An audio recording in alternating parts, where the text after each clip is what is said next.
Hey Overlanders, Dave from Weekend Overlanding again. Got a quick video here for you guys. There's been some question and I'd like to give a little bit of opinion on the subject. Tread Right remold tires. There's been a big push by them lately to advertise Facebook and other social media. They're doing a real big push right now. Looks attractive. I mean, it's a tire that will look beefy, strong, aggressive, and price point looks like it's cheaper than everything else. It is, but it's not substantially cheaper. It's not like it's half the price. It's more like it's, you know, 20-25% off of what a decent tire would cost. So here's my problem with remolds. Now, we understand the difference between remolds and retreads. They discuss it on their website a lot, and there's some videos on the differences. The biggest difference is a retread is a glued on piece of tread on a tire that was designed to be regroovable. Truck tires are designed to be regroovable. Truck tire is not a used AT tire that has new tread on it. Now, they claim remold process and not retread. Now, there is a fine line difference. The biggest difference that I see is instead of being a buffed then glued tread, it is a remolded rubber on top of an old used carcass that has been buffed down on all sides. Now, you might say that's okay. You might say, hey, wait a minute. They're using really good process. They're using the process basically on how a new tire is produced. They're just reusing the carcass. Well, there's lots of debate all over blogs, all over forums, all over pages, all over the internet about the differences in this tire brand versus this. Why use a Kevlar reinforced tire versus a non-Kevlar reinforced tire when the difference in price is so substantial? These are very minute differences in the real world.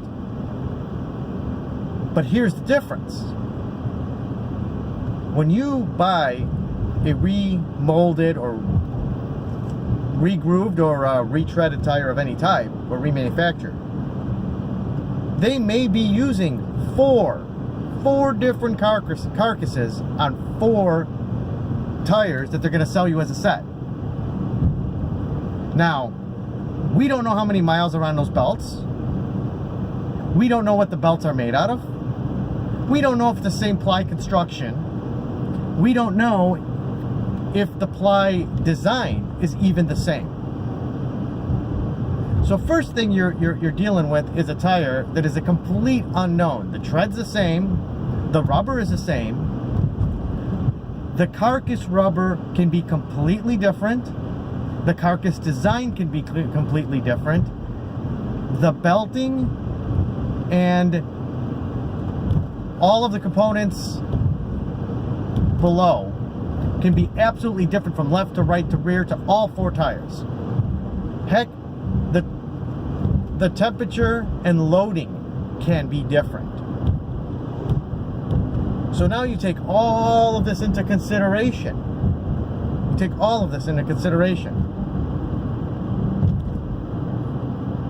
Is it worth saving this money? Now, that's a question you can only ask yourself.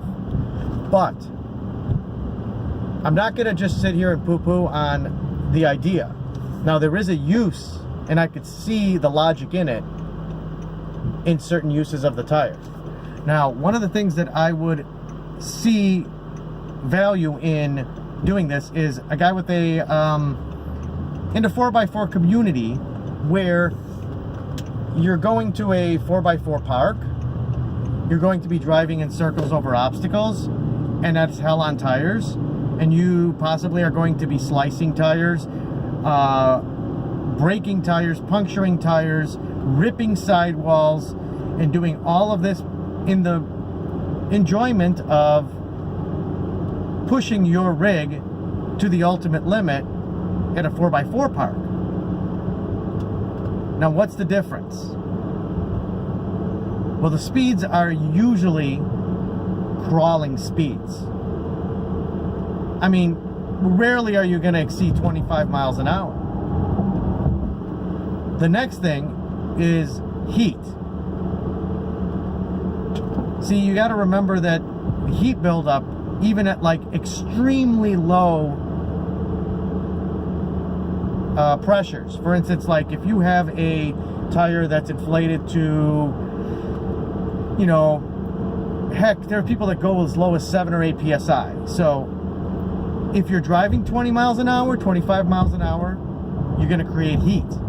Long periods, even on soft ground, you create excessive heats. The heat buildup is what damages the tire and makes these blowout situations. Now, the blowouts are what the danger is. Now, this is why I don't recommend them in the overlanding community. Now, because in the overlanding community, now we're gonna hold that thought for a second. I'm getting on the highway again, and it's pretty open here, so.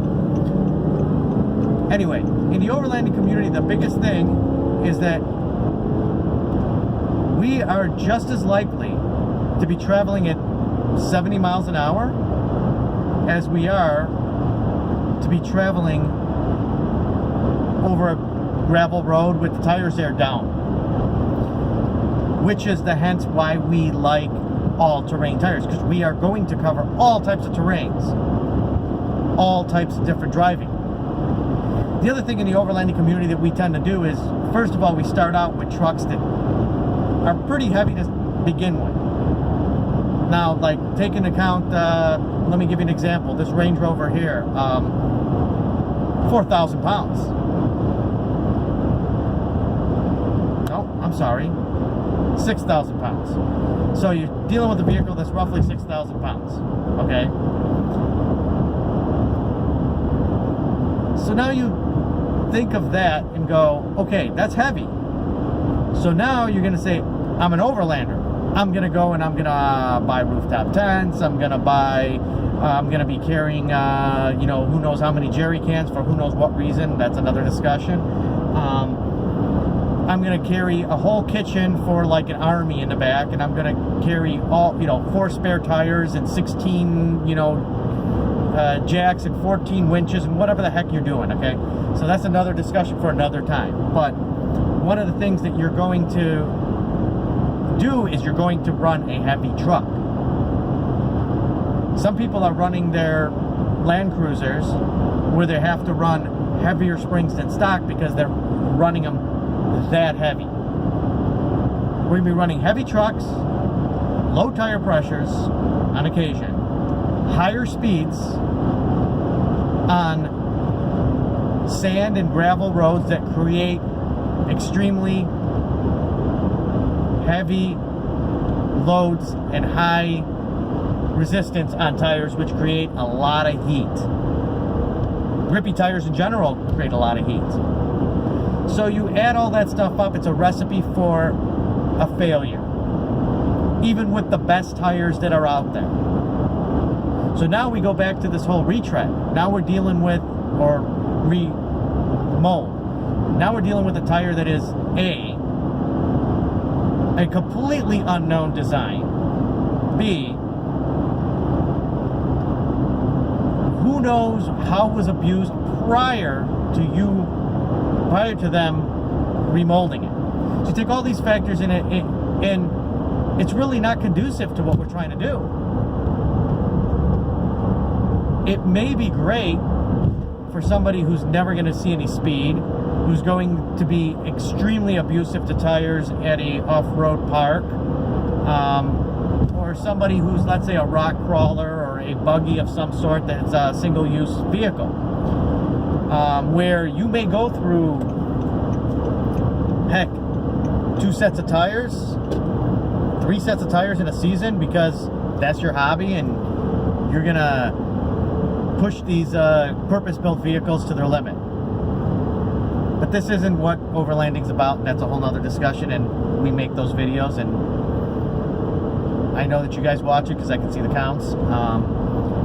But getting back to it, I think that, like, you know, talking to somebody about tires that really does understand tires, for instance, Thomas from Chicago Overlanding, he really does understand tires, and you know, trying to find the right fitment, the right size, and more importantly, the right tire quality and build for your application is really important. And I know a little bit about the subject, and one of the things that I've always said is, you know what, in overlanding, the single most important purchase, the single most important thing in overlanding, period, is tires.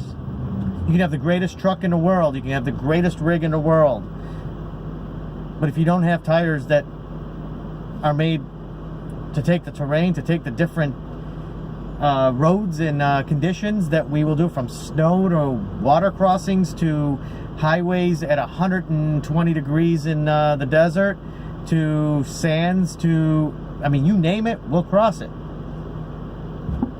But none of that can be possible without the proper tires.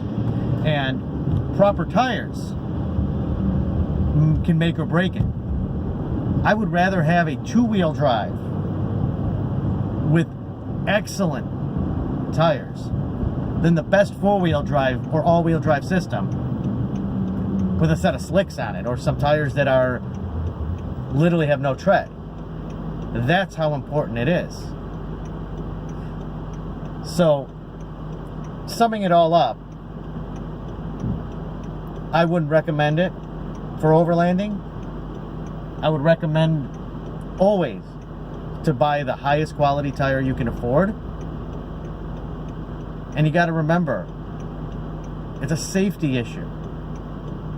Nobody's got their truck rolled over on the side of the road somewhere, or rolled over somewhere in a ditch and going, man, I'm glad I saved $25 or $50 per tire, because it's just so worth it at this point. See, that doesn't happen. Your safety is first and foremost.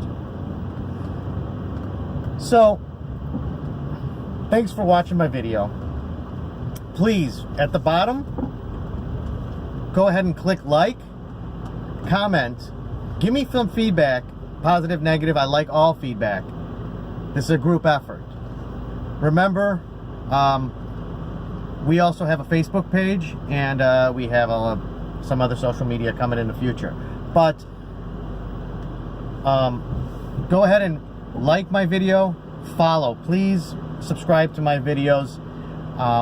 As these videos get more prevalent, as we have more subscribers, there will be more live videos, and the live videos will be great because we'll be doing things on trips, overlanding trips throughout Wisconsin, Illinois, and the whole Midwest. So once again, thanks for watching my videos, and you guys have yourself a great day.